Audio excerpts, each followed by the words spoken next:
Hey guys, don't worry, I'm here to help you to fix this problem with the step-by-step perfect solution. So let's begin.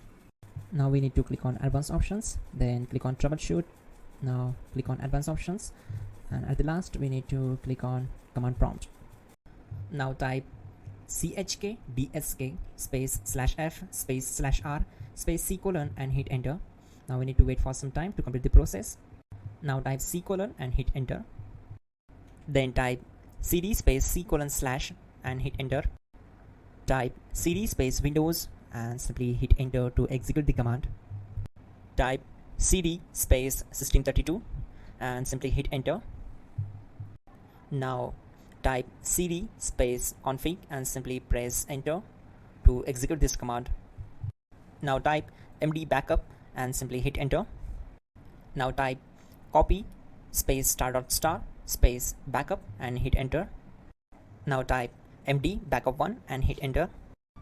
Once we are here, we need to execute this command. Type copy space star space backup1 and then press enter from your keyboard to execute this command. Now type cd space regback and simply hit enter. Execute this command. Type dir, then simply hit enter.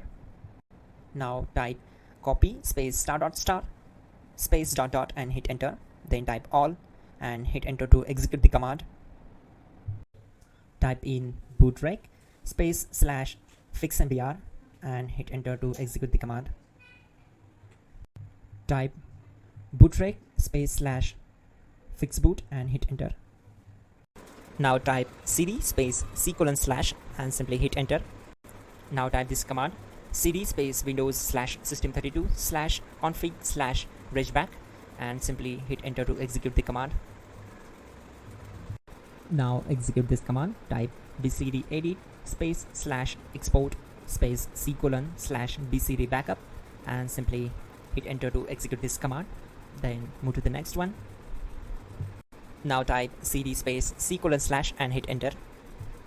Now type md space boot and hit enter.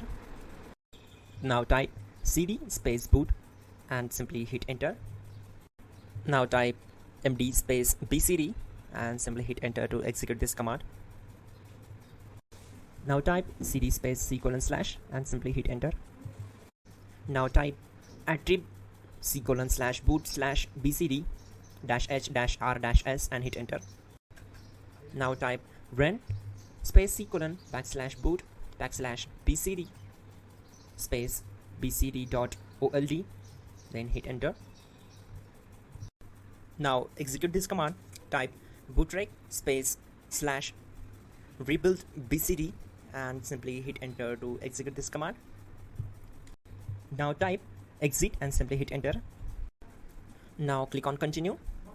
It will restart your system. So that's it guys, your problem is solved and you're good to go.